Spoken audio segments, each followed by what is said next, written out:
वंदे महापुरुष ते चरणारविंदम। माँ मणि एक भक्त थी, बंगाल की थी, बाद में वृंदावन आ गई थी। वृंदावन से फिर जगन्नाथपुरी गई। जगन्नाथपुरी में चैतन्य महाप्रभु ने 24 वर्ष बिताई थी। माँ मणि की जगन्नाथपुरी में चैतन्य महाप्रभु में आस्था थी और उन्हें ऐसा लगा कि उनके गुरुदेव का आदेश हुआ है तुम जगन्नाथपुरी जाकर रहो। तो माँ मणि वृंदावन से गोपाल जी की एक श्री मूर्ति लेकर जगन्नाथपुरी में बस गई थी।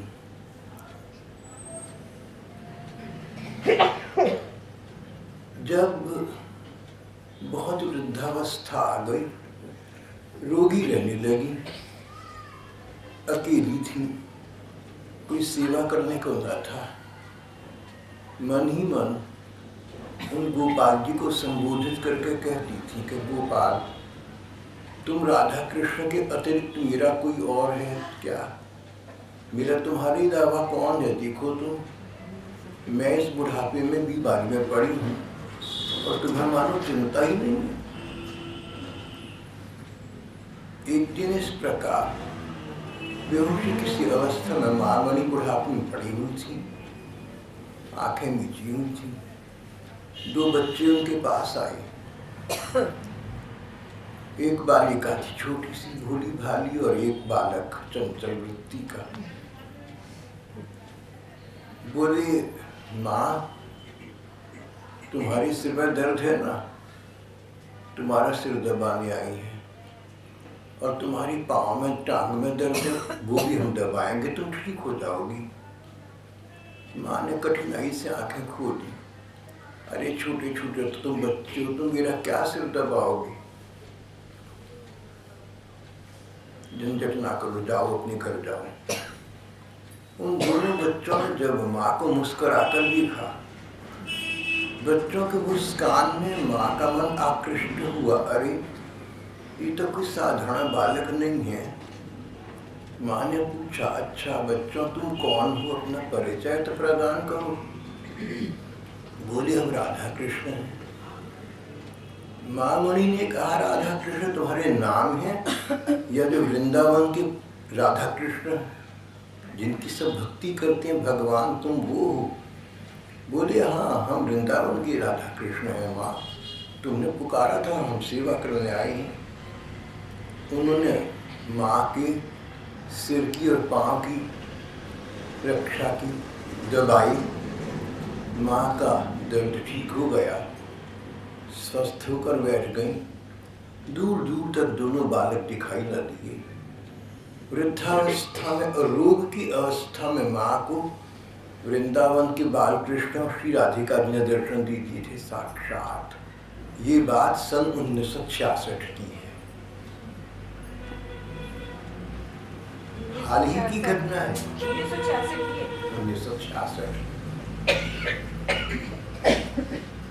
1966 तक माँ जीवित थी और उनके साथ ये घटना घटी। उन माँ मणि का वृत्तांत हम यहाँ आज इस पुस्तक से पढ़ रहे हैं। माँ मणि का बंगाल के गांव में जन्म हुआ था। अपनी दादी के पास रहती थी। दादी बड़ी भक्तिवती थी, भागवत का पाठ करती रहती और दादी की श्री राधा कृष्ण में, दादी की गोपिकाओं में बड़ी निष्ठा, बड़ी आस्था थी। भागवत पढ़ती, थोड़ी थोड़ी भागवत रोज पढ़ती। जब समाप्त हो जाती तो दोबारा आरंभ कर देती। दादी का कोई नियम नहीं था, सप्ताह करना है, मास पारायण करना है, 2 मास का करना है, 1 वर्ष का करना है, कोई नियम नहीं। स्वयं भागवत में लिखा है कि जो लोग भागवत का पाठ करते तो अवश्य प्रतिदिन मनन पूर्वक करते हैं, ध्यान पूर्वक करते हैं, एक एक वाक्य को गौर से पढ़ते हैं और सोचते हैं कि क्या लिखा है। कोई नियम नहीं है समय का, काल का, अवधि का। भागवत महात्म्य में लिखा है कि इसे निर्गुण पाठ कहा गया है। निर्गुण पाठ, जिसमें कोई नियम नहीं लिया गया, लेकिन पाठ अपने मन की इच्छा से चल रहा है, ये सर्वोत्तम पाठ माना गया। मामणी बच्चा थी, छोटी सी, बहुत छोटी बच्चा थी, गोद की बालिका थी, जब उनकी दादी इस प्रकार भागवत का अनुष्ठान किया करती, भागवत का पाठ किया करती। कभी किसी कथावाचक ने एक बार कहा था, दादी माँ, तब दादी माँ छोटी थी, कहा था, पिबत भागवत रसमालयम, ये श्लोक बोला था। भागवत का पाठ तब तक करते रहना चाहिए जब तक तुम भागवत के प्रतिपाद्य विषय में डूब न जाओ। भागवत का प्रतिपाद्य विषय श्री कृष्ण का प्रेम है।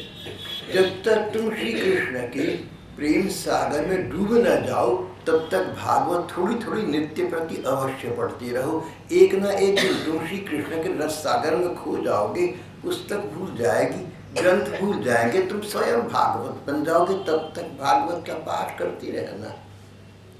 दादी माँ पर इस वाक्य का अपने बचपन का ऐसा प्रभाव था कि वो श्रीमद् भागवत का पाठ अभी अपनी अधेड़ उम्र होने पर, प्रौढ़ावस्था होने पर भी करती थी। मामणी जब छोटी सी गोद की बच्चा थी तो दादी का ये पाठ सुना करती। और जब भागवत में गोपिकाओं के प्रसंग आते, धन्याव्रत स्त्रिय कुरुक्रम चित्तयाना निशम्य गीतम तदनंग वर्धनम, गोपिकाओं के जहाँ जहाँ वर्णन आते वहाँ दादी माँ तो पुलकित प्रसन्न होती ही थी। ये नन्ही सी अबोध बालिका नयन निमीलित कर लेती, आंखें मीच लेती, मानो गोपिकाओं का और मानो श्री कृष्ण का ऐसे दर्शन प्राप्त हो रहा हो। दादी माँ तभी कहती थी कि ये तो कुछ बच्ची बनकर दिखाएगी, ये तो घर का नाम रोशन करेगी। दादी माँ संध्या के समय, शाम के समय जप करती थी। जप करती थी श्वास प्रश्वास के साथ। ये चर्चा पहले हो चुकी है। अभी एक सत्संग हुआ जिसमें गोसाई विजय कृष्ण की चर्चा हुई। विजय कृष्ण गोस्वामी का शरीर सन 1899 में शांत हो गया था। वो कहते थे कि जब करना तो श्वास प्रश्वास के साथ करना। श्वास अंदर जाता है, बाहर आता है, अंदर जाता है श्वास, बाहर आता है प्रश्वास। तो जो अंदर सांस जाए, एक नाम उसके साथ बोलो, तो श्वास बाहर आए तो दूसरा नाम उसके साथ बोलो। इस प्रकार श्वास प्रश्वास की प्रक्रिया के साथ नाम जप करो तो नाम जप का लाभ बड़ी जल्दी अपने को स्वयं प्रतीत हो जाता है। विजय कृष्ण गोस्वामी स्वयं एक सिद्ध संत के स्तर तक पहुंच गए थे। नाम जप में उनकी इतनी अगाध अनुरक्ति थी कि एक बार जब उन्होंने अपनी संगत के साथ बैठकर नाम जप का, एक बार अपनी संगत के साथ बैठकर नाम का संकीर्तन किया तो सब लोगों से कहा कि तुम नाम कीर्तन में खो जाना, तुम एक दूसरे को मत देखना, तुम इधर उधर का ध्यान मत करना, तुम बाहर का विचार मत करना, तुम अपने अंतर मन में श्री राधा कृष्ण का ही ध्यान करना, कुछ न कुछ तुम्हें लाभ प्राप्त होगा। तो जब लोग नाम संकीर्तन कर रहे थे तो सबको एक आत्मिक आनंद प्राप्त हो रहा था, एक आंतरिक आनंद प्राप्त हो रहा था। मन ही मन एक संतृप्ति, एक संतुष्टि प्रतीत हो रही। नाम जप का ऐसा प्रभाव है। नाम संकीर्तन यस्य सर्व पाप प्रणाशनम, श्रीमद् भागवत का प्रारंभिक और अंतिम श्लोक। विजय कृष्ण गोस्वामी नाम जप के अनुराग में इतने खो गए उनके प्रत्यक्षदर्शियों का कहना है, उनके समसामयिक जनों का जो उनके युग में जीवित थे, 1899 में विजय कृष्ण शांत हुए, तब तक के जो उनके आसपास के लोग थे, उन्होंने कहा हमने देखा कि भगवान का जब वो नाम लेते तो नाम उनके शरीर के अंगों पर अंकित हो जाता था। मान लो वो कर रहे हैं राम राम हरे हरे कृष्ण कृष्ण हरे हरे, और बाएं खोल कर देखो तो राम राम हरे हरे कृष्ण कृष्ण हरे हरे, सबको दिख रहा है, for all the world to see. केवल श्रद्धालुओं को नहीं दिख रहा, नास्तिकों को भी दिख रहा है, अनीश्वरवादियों को भी दिख रहा है। ऐसा नाम जप का प्रादुर्भाव था, ऐसा नाम जप का प्रताप था श्री विजय कृष्ण गोस्वामी पर। माँ मणि अपनी दादी माँ की गोद में थी। दादी माँ विजय कृष्ण गोस्वामी से प्रभावित थी, श्वास प्रश्वास के साथ नाम का जप करती थी। नाम जप पे उन्हें सरसता का संचार होता, मन को आनंद मिलता।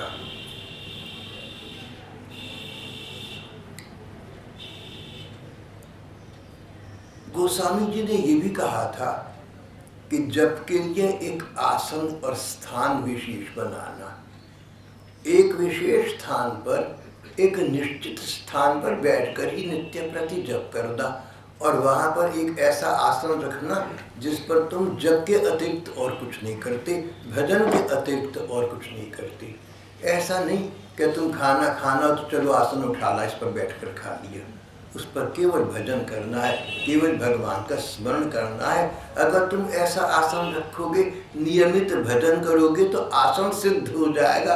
आसन पर बैठते ही तुम्हें श्री राधा कृष्ण के किसी रूप की या किसी लीला की प्रतीति होनी आरंभ हो जाएगी।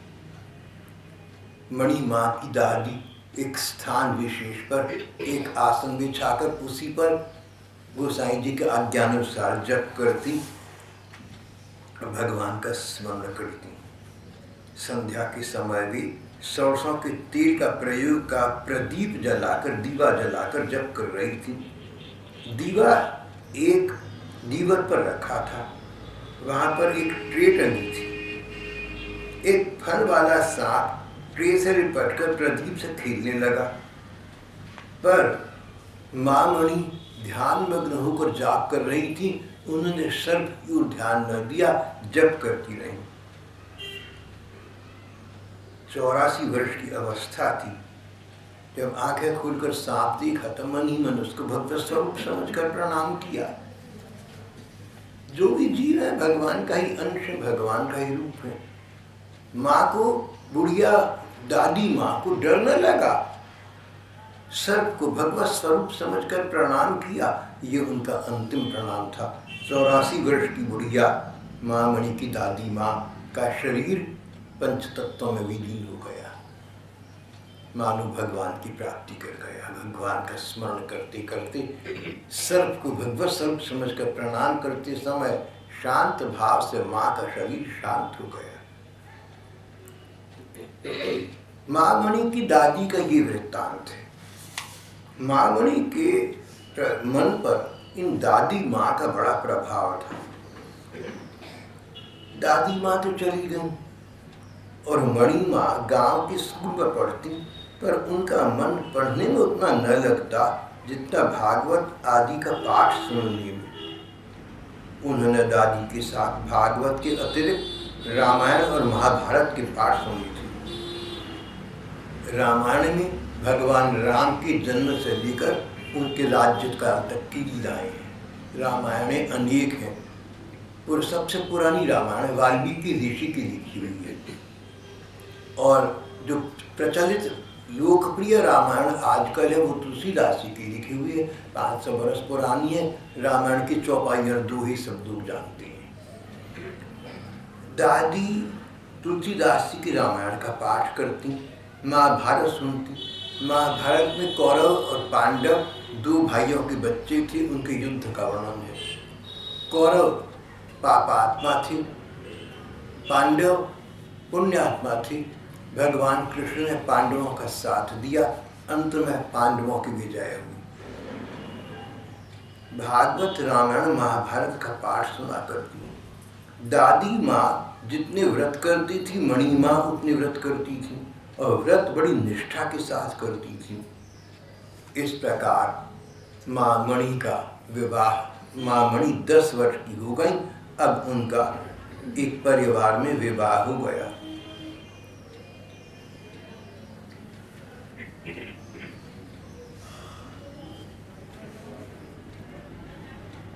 इस प्रकार ससुराल में गई मणि माँ 10 बरस की थी। कुछ वर्ष तो पिता के घर रही। 13 वर्ष की होने पर ससुराल चली गई, पति के साथ रहने लगी। पति कलकत्ता में नौकरी करते थे, मणि माँ भी उनके साथ कलकत्ता रहने लगी। समय व्यतीत होता रहा। मणि माँ के पति एक अच्छे व्यक्ति थे, पर गुरु धारण करने में विश्वास नहीं करते थे। मणि माँ के धार्मिक विचार थे, भगवत प्रेम के विचार थे, पति के विचार भी वैसे ही थे, बस एक बात पर मतभेद था। मणि माँ कहती थी जब तक गुरु न होंगे तब तक दिशा दर्शन न होगा, दिशा दर्शन न होगा तो ठीक साधना न हो सकेगी, साधना ठीक न होगी तो सिद्धि कैसे मिलेगी, भगवान कैसे मिलेंगे। उनके पति इस बात को नहीं मानते थे, कहते थे भगवान का नाम लिए जाओ, भगवान सब स्वयं करेंगे, तुम गुरु के चक्कर में मत फंसो। मणि माँ कहती मैं विजय कृष्ण गोस्वामी को, भले ही विजय कृष्ण गोस्वामी शरीर से चले गए, लेकिन मैं उनको गुरु बनाना चाहती हूँ। पति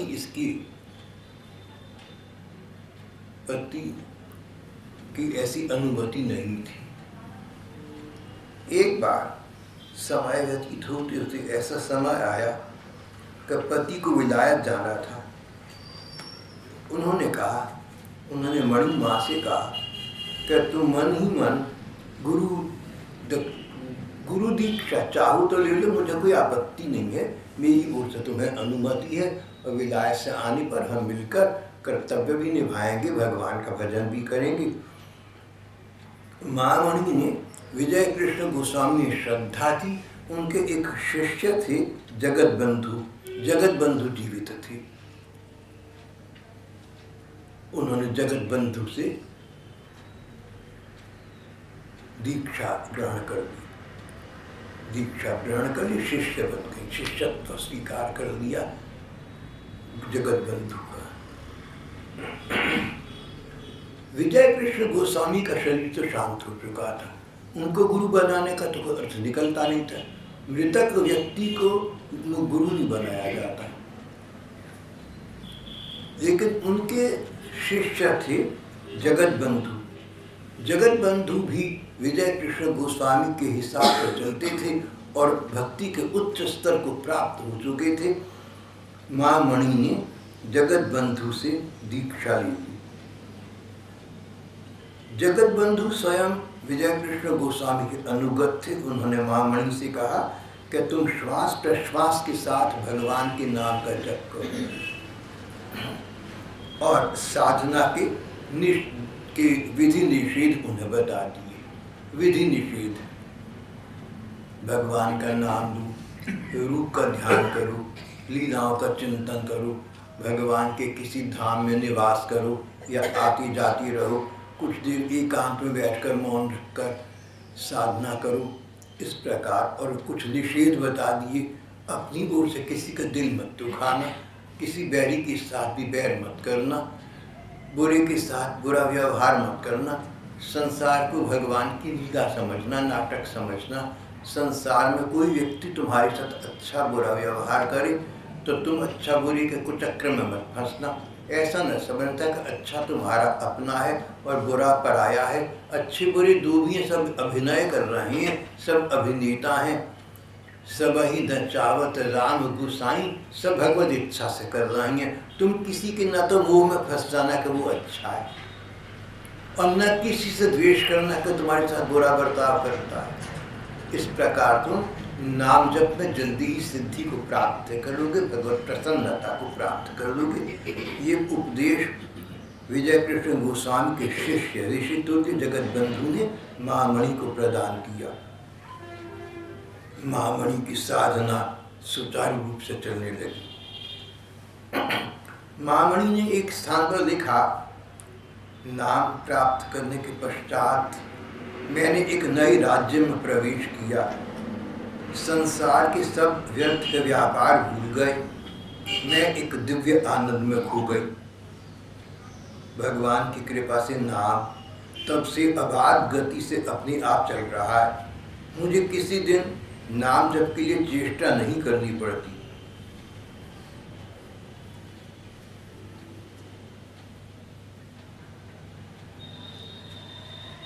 महामणि ने जगत बंधु से दीक्षा ली थी।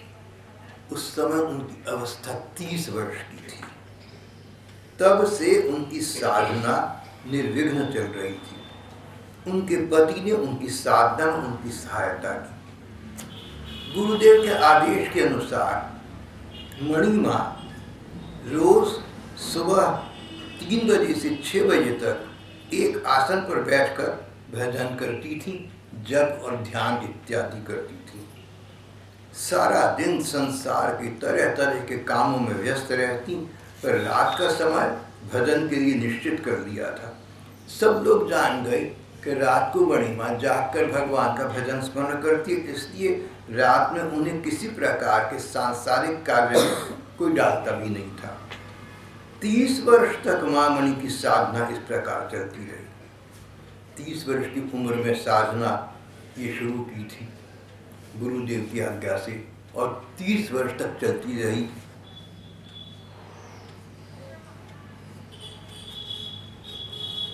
कलकत्ते के जिस मकान में ये लोग रहती थी, उसी मकान में सन 1941 में इनके पति देव का देहांत हो गया था। जब मणिमा अपने पति देव के निर्जीव शरीर के पास बैठी थी और उनके अंतिम संस्कार की व्यवस्था हो रही थी, उस समय एक अद्भुत घटना घटी। माँ को आवेश हुआ। मणिमा को मानो वो इस संसार से अचेत हो गई, बेहोश सी हो गई और अपने एक स्वप्न जगत में जाग गई, अपने एक दिवा स्वप्न में खो गई। उसमें उनके गुरु जगत बंधु के गुरु, इनके परम गुरु विजय कृष्ण गोस्वामी ने उन्हें 3 आदेश दिए। पहला, 1 वर्ष तक इस घर को छोड़कर कहीं मत जाना, कलकत्ते के इसी मकान में रहना 1 वर्ष तक कम से कम, इसको छोड़कर मत जाना। दूसरा, किसी रिश्तेदार की, किसी आत्मीय स्वजन की सहायता मत लेना, किसी निकट संबंधी की सहायता मत लेना। तीसरा, तुम्हारे संबंध में जो भी व्यवस्था करनी होगी भगवान स्वयं करेंगे। मणिमा को आवेश की स्थिति में, अचेतनता की स्थिति में ये चेतन बोध हुआ। इन 3 बातों का उन्होंने पालन किया। उनको पूरा विश्वास था कि ये मुझे गुरुदेव ने, विजय कृष्ण गोस्वामी ने, मुझे तो स्वयं विजय कृष्ण गोस्वामी जी महाराज ने आदेश दिया है, ऐसी उनकी श्रद्धा, ऐसा उनका मन कहता था। इन 3 नियमों का उन्होंने, मणिमा ने पालन किया। मणिमा के छोटे भाई थे सुधीर कुमार बसु, कलकत्ता विश्वविद्यालय में मनोविज्ञान विभाग के अध्यक्ष थे, head of the psychology department in Calcutta university. बहुत बड़ी पद पर थे। बहुत से उनके विद्यार्थी उनके पीछे दीवाने थे। मणिमा के छोटे भाई प्रोफेसर सुधीर कुमार ने मणिमा से कहा कि तुम्हारे पति देव तो रहे नहीं, तो मणिमा अब तू मेरी बड़ी बहन, तू मेरे पास आकर रहे, तो तू शांत भाव से रहेगी, आराम से रहेगी।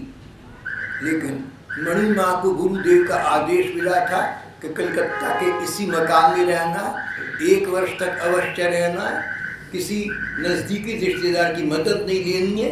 तो माँ ने अपने भाई की प्रार्थना को अस्वीकार कर दिया और कहा कि तू चिंता मत कर, मेरा तो जो करना है मेरे ठाकुर करेंगे, मेरे भगवान करेंगे, मुझे क्या चिंता है।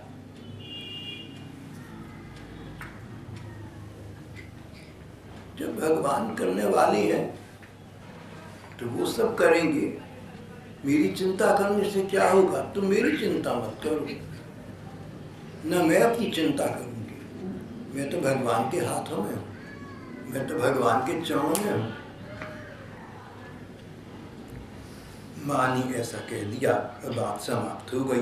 अकेली बड़ी माँ कलकत्ते के उस बड़ी मकान में रहने लगी। एक उनका परिचित व्यक्ति था, वो आदमी, उसका नाम था हरि सरदार। हरि सरदार दोनों समय आकर घर का सब काम कर जाता। ये बूढ़ा दरबान था, घर पर पहरा भी यही देता, वहीं खाता पीता। मणि माँ को उसी का थोड़ा बहुत सहारा था। कुछ दिन बाद बूढ़े हरि सरदार ने भी शरीर छोड़ दिया और उन्होंने छोड़कर परलोक गमन किया। पर मणि माँ ने देखा कि जो बात आवेशावस्था में परम गुरु ने कही थी, सो बात सच निकल रही है। उनको इस बात के प्रमाण मिल रहे थे कि भगवान मेरी व्यवस्था पहले से पहले स्वयं कर देते हैं। भगवान मेरी व्यवस्था करते हैं, स्वयं करते हैं, पहले से पहले कर देते हैं। इसके उदाहरण यहाँ पर दिए गए हैं। एक बार एक ब्राह्मण एक गाड़ी कोयले की भरकर लाया। एक गाड़ी कोयले की 18 मन। एक गाड़ी कोयला लेकर आया। बोला, माँ, काले रंग का एक बालक आपके घर ये कोयला पहुंचाना देने को कह गया था, इसे आप रख लें। मणि माँ ने कहा, मेरे पास तो कोई बालक नहीं रहता, न मैंने किसी से कोयला भेजने को कहा है। बोला, माँ, मैं ब्राह्मण हूँ, झूठ क्यों बोलूँगा, सच कह रहा हूँ, आप कोयला रख लें, मुझे वापस ये जाने बड़ा कष्ट होगा, गाड़ी भर कर लाया हूँ। मणि माँ ने उस ब्राह्मण का विश्वास कर दिया। सोचा भगवान की व्यवस्था का ही एक अंग होगा, कोयला रख दिया। कोयले वाले को 36 रुपए अदा कर दिए। तो ये बात सन 1945 के लगभग की है, जब कोयला 2 रुपए मन था, कच्चा कोयला। उन दिनों कोयले की अंगीठियाँ जला करती थी। मुझे वो बचपन के दिन याद है जब हमारे घर भी कोयले की अंगीठियाँ जला करती थी।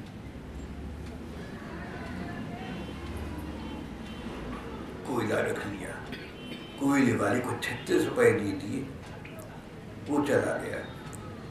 कुछ ही दिन के बाद कोयले पर कंट्रोल लग गया, राशन कार्ड से कोयला मिलने लगा। देर तक बिना लाइन में खड़े हुए कोयला मिलना असंभव था। मांगड़ी की बस का तो था ही नहीं कि इस प्रकार कोयले के लिए प्रति मास लाइन में जाकर खड़ी रही। तो सोचा, देखो भगवान ने पहले से पहले मेरी ये स्वयं व्यवस्था कर देते हैं भगवान। अगर हम भगवान का भरोसा रखें तो भगवान अपने आप पहले से पहले हमारी भी व्यवस्था कर देते हैं। मुझे लगता है मैं तो कुछ नाशुक्रा हूँ, क्योंकि मेरे ऐसे कई काम हुए हैं, लेकिन मैं भूल जाता हूँ और अगली बार याद नहीं रखता, समय आने पर फिर भूलता हूँ। मुझे कई बहनें भाई यहाँ के और जो मेरे आसपास के हैं सत्संगी भाई बहन अम्बाला में या बाहर वाली, ऐसी भगवत कृपा की कई घटनाएं बतलाते हैं।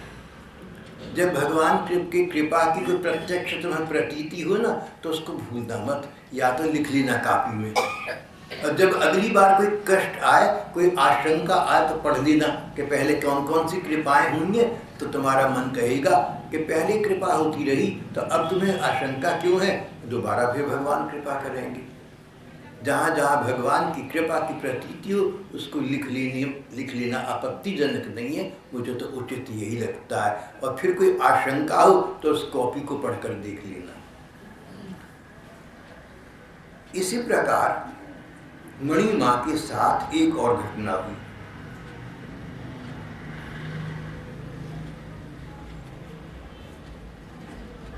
हरि सरदार की मृत्यु के बाद वो जो बूढ़ा दरबान था, उसकी मृत्यु के कुछ दिन बाद माँ मणि ने राम नाम के एक आदमी को रात में पहरा देने के लिए रखा। एक दिन उस सेवक राम ने कहा, माँ, मेरे देश का एक आदमी 4 सेर दाल लाया था देश ले जाने के लिए, पर अब वह देश नहीं जा रहा। दाल आप ले लें तो बड़ी कृपा होगी, मतलब पैसे मुझे दे दें, दाल आप ले लें तो बात समाप्त हो जाएगी। माँ ने कुछ सोचा, फिर विचार आया कि भगवान की इच्छा का अंश होगा ये भी। उन्होंने दाल ले ली और जो पैसे बनी दे दिए। चावल का स्टॉक उनके पास पहले से पर्याप्त था। इस प्रकार बहुत दिनों के लिए खाने की सामग्री की व्यवस्था भगवान की कृपा से अपने आप हो गई। मणि माँ को निश्चिंताई हो गई, बहुत दिनों के लिए खाना भी आ गया, कोयला भी आ गया, घर से बाहर निकलना नहीं पड़ेगा, घर बैठे बैठे अंदर बस भजन करती रहूंगी, भगवान का स्मरण करती रहूंगी। मणि माँ अपने मकान की छत पर जा बैठती थी, छत पर जाकर भगवान का भजन करती थी। मणि माँ के पास अगर संसार कभी था, इस समय मणि माँ के जीवन में अगर संसार था, अगर लोग बाग दिखते थे उन्हें, तो बस उतने ही छत पर बैठे जितने सड़क पर चलते लोग कभी दिख जाए, इसके अतिरिक्त उनका किसी से कोई संबंध नहीं था। पूरे बड़े मकान में अकेली थी, छत पर जाकर भजन करती थी, सुबह सुबह जाकर बैठ जाती, कभी दिन के समय जाकर बैठ जाती, और बाजार में आसपास की गली मोहल्लों में लोग आते जाते दिखते तो थे, इसके अतिरिक्त संसार का उन्हें पता ही नहीं था। घर में कोई था नहीं और मिलती किसी से जाकर थी नहीं। जो व्यक्ति अकेला होता है ना, इस प्रकार एकांत में होता है और भगवान का नाम लेता है, मन लगे या ना लगे, नाम लेता रहे तो नामो रक्षति रक्षतः। नाम ऐसे व्यक्ति की रक्षा स्वयं करता है, उस पर भगवान की प्रत्यक्ष कृपा होने लगती है।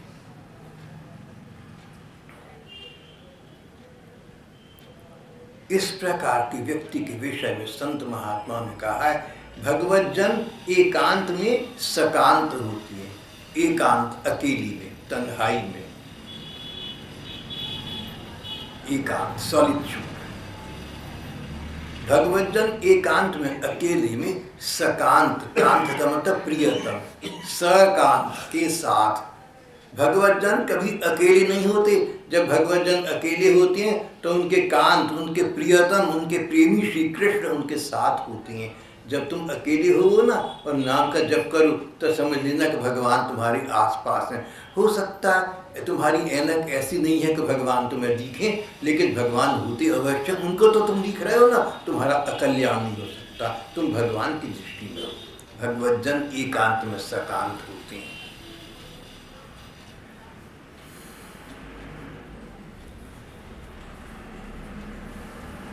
कोयले खाने का इंतजाम हो गया। दूसरे दिन से हिंदू मुसलमानों के झगड़े शुरू हो गए।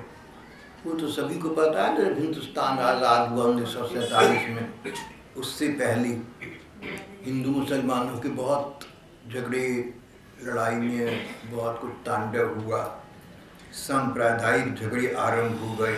महामणि के चारों ओर मुसलमानों की बस्ती अधिक थी, मार काट लूट पाट का वातावरण छा गया। देखते देखते बस हिंसा चारों ओर, कहीं मकान जल रहे हैं, कहीं लोग मर कट रहे हैं, कहीं लोग चीख चिल्ला रहे हैं, बस छत से यही दिखाई देता था। माँ का हृदय कांप उठा लोगों का कष्ट देखकर। उस समय मृत्यु की विभीषिका, आग की लपटें और धुएं के सिवा कुछ न दिख रहा था। मनुष्यों की कातर चीत्कार के अतिरिक्त और कोई स्वर सुनाई न पड़ता। ये दृश्य तो करुण था, पर माँ को एक और भी विचार आया, अच्छा ऐसे में बाहर निकलना तो संभव है। एक महिला का, सो भी अकेली, सो भी हिंदू, बस्ती चारों ओर मुसलमानों की। महामणि की रसोई की व्यवस्था भगवान ने स्वयं पहले ही कर दी थी। संसार से संपर्क टूट जाने से उनकी कोई विशेष हानि न हुई। इस मार काट के बीच दाल भात खाकर और भागवत का अमृत पान करके माँ शांत भाव से रहने लगी। पड़ोस के कुछ हिंदू युवक रात को पहरा दिया करते थे, तो भी एक दिन रात को मुसलमान गुंडों ने महामणि के घर पर हमला बोलने की योजना बनाई, पर संध्या से घनघोर वर्षा होने लगी, जोर की बारिश होने लगी।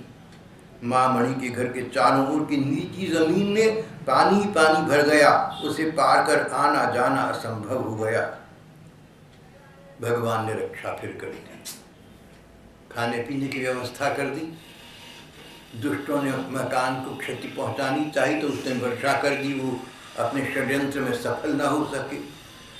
कुछ दिन बाद कुछ लोग आए पेट्रोल लेकर उनका घर जलाने। उसी समय फौज की एक टुकड़ी चक्कर लगा के उधर आ पहुंची और वे लोग भी भाग गए। अब कोई ये कह सकता है कि फौज की टुकड़ी चक्कर लगा ही रही थी, बात तो ठीक है लगा रही थी, मगर इसी समय महामणि के घर के पास फौज की टुकड़ी आई, भगवान की प्रेरणा हो गई थी। फौज की टुकड़ी को पता नहीं था, लेकिन प्रेरणा भगवान की ओर से हुई थी। उस समय आई, निश्चित उस समय, एग्जैक्टली उस समय जब उसको वो लोग फूकना चाहते थे, वो डर के मारे भाग लिए। इस प्रकार महामणि भगवान की कृपा से अपनी उसी घर में 1 वर्ष से भी अधिक अकेली रहीं। उनकी किसी प्रकार की कोई क्षति नहीं हुई। संसार की विभीषिका के अनुभव ने भी विपरीत भाव से उनके भजन को दृढ़ और उन्नत करने में सहायता की। उन्हें एक क्षण को भी अपने गुरुदेव का और भगवान का विस्मरण न हुआ। इसीलिए गोसाई जी ने 1 वर्ष तक उन्हें इस घर में रहने का आदेश दिया था। उनके मन में गुरुदेव के प्रति कृतज्ञता अभिभूत हो गई, भर गई। समय तो बहुत हो चुका है, पता ही नहीं चला, 6:40 हुआ चाहते हैं। यहाँ पर पाठ का प्रसंग आज समाप्त हो जाता है।